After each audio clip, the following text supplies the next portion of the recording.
Naitwa Hekima Mwasipu, ni wakili wa Geoffrey Mwambe, na itakumbuka kwamba Mwambe alikamatwa tarehe 7 na askari wa jeshi la polisi, na baada ya kukamatwa akapelekwa kituo cha polisi Mbweni akahojiwa. Baadaye akapelekwa kituo cha polisi kati kwa maana Central ofisi ya ZCO akahojiwa. Vile vile akapelekwa kuhifadhiwa kituo cha polisi Kigamboni. Na baada ya kukamatwa kupelekwa kituo cha polisi Kigamboni, nilipata fursa ya kuonana na mteja wangu akiwa kituo cha polisi Kigamboni. Tukaongea naye kwa maana haki zake za kupata dhamana, lakini maelezo alichukuliwa bila kuwa na wakili. Sasa baada ya kwenda mimi kituo cha polisi Kigamboni siku ya tarehe 8 jioni, nilipopata fursa kuongea naye, yalikuwa ameshapita masaa 24. Ikabidi sasa tulete kesi mahakamani hapa mahakama hakimu Kisutu, kuwalazimisha jeshi la polisi ambao wanamshikilia kinyume na sheria aweze kudhaminiwa kwa mujibu wa sheria.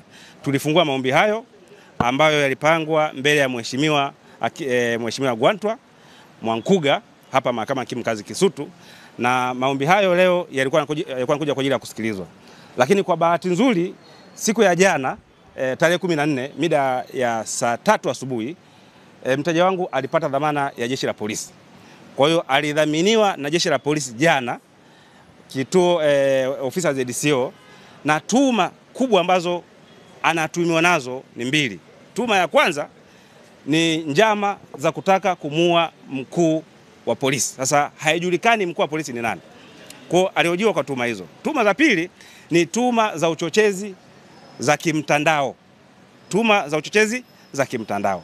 Kwa hiyo amehojiwa kwa tuma hizo na jana amedhaminiwa. Kwa hiyo maombi haya leo mahakamani yalikuwa hayana tena nguvu ya kisheria, kwa sababu lengo la maombi haya ilikuwa ni kuadhimisha jeshi la polisi wampe dhamana.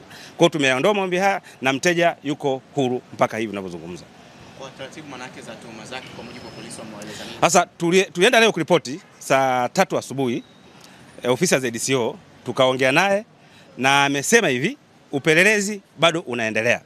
Kwa sababu tuma ni nzito, upelelezi bado unaendelea, na amempa siku 7 kuripoti hapo ofisi ya ZCO, kwa maana Jumanne anatakiwa kuripoti ofisi ya ZCO mpaka hapo upelelezi ambapo utakamilika. Kama wataona kuna kesi ya msingi watamleta mahakamani, na kama kutakuwa kuna kesi ya msingi basi ataendelea kuwa huru kwa mujibu wa sheria. Wamefafanua pengine hiyo tuma ya kumuua mkuu? Hawajafafanua na kwa sababu wanapeleleza. Kwa mujibu wa maelezo yao kwamba wanapeleleza huyo mkuu wa polisi ambaye Geoffrey Mwambe alikuwa anataka kumuua ni nani, hawajui na wenyewe. Kwa hiyo wanapeleleza, na ndio maana wanasema upelelezi unaendelea. Kwa hiyo siku upelelezi ukikamilika na wakijua ni nani ambaye alikuwa anataka kuuawa na uchochezi upi wa kimtandao, then wataleta kesi mahakamani. Mteja wako ameshaachiwa tangu jana. Kesi ilikuwa imepangwa leo kwa ajili ya usikilizwaji. Naam. Respondents wameapia mahakamani leo? Wameapia mahakamani na walikuwa na taarifa hizo kwamba mteja wangu amepewa dhamana. Kulikuwa kuna haja kuendelea na shauri hilo. Yeah. Ulikwenda kumuona mteja wako siku ya tarehe 8. Sahi. Unasema wakati unaenda kuona naye saa 20 zilikuwa zimeshapita. Yes. Kinyume na matakwa ya sheria kwamba alikuwa amekwisha mahakamani. Sahi. Lakini wewe umekuja kuleta shauri mahakamani siku 4 baadaye. Sahi. Kwa nini ulichukua muda wote? Kwa nini ilikuwa siku moja au siku mbili baadaye? Nilichukua muda huo ili kuangalia mazingira ya kuongea na mteja wangu, japokuwa alikuwa ameshanipa maelekezo ya kuweza kufungua kesi mahakamani. Sasa mara ya pili ili kumpelekea mrejesho wa nini cha kufanya, sikupewa fursa hiyo ya kuonana naye.